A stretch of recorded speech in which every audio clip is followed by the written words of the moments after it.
Hello, I'm Brigantia Blackbird of Blackbird's Brew. Happy Monday. Let's talk about some of the lessons of the goddess Ostara, who we've been paying a little extra attention to this month.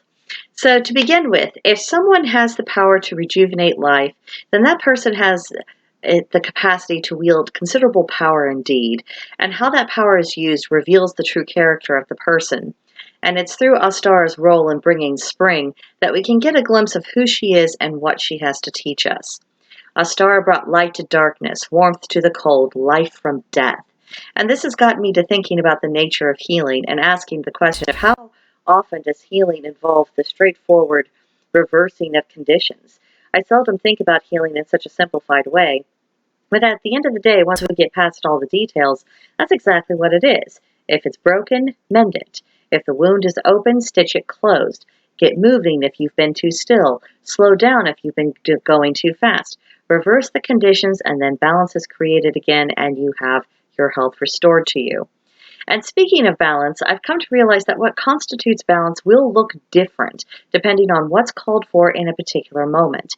If we think of our natural seasons, with summer and winter representing the two extremes, then spring and autumn are all about the balance between those two seasons. But in spring, the balance of nature is in favor of promoting growth.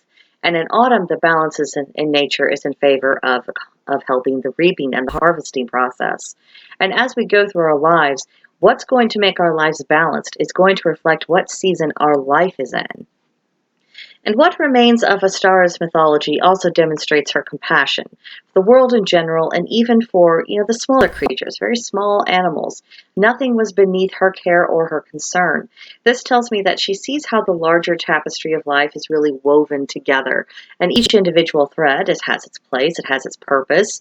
It may not seem significant in and of itself, but it is still a necessary part of the tapestry, and the overall effect is diminished without it.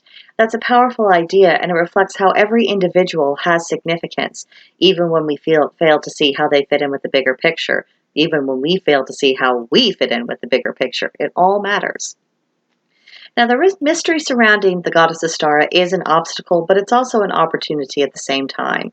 While we don't have that much that's solid in the lore to lean upon, that means it's a chance. We can form a new relationship with this goddess. We can establish traditions, and that comes with the task of telling the stories, writing things down, whether this is coming in the form of dreams or meditations, flashes of insight during rituals. Share those experiences. Especially if Ostara decides to work with you more closely. We can build new traditions and new lore to make up for what we have lost in previous centuries, and that is an idea that has been coming to me more and more whenever I've been contemplating this particular goddess. So make of that what you will. But those are my thoughts about what I've personally taken away as I've taken a closer examination of Ostara during the month of March. I'd love to hear your impressions of her, either in the comments here below, or you can come see us at Discord on Blackbird's Brew. There's a link to join in the description box below. Please like the video, subscribe to the channel, and I will see you in the next one. Bye.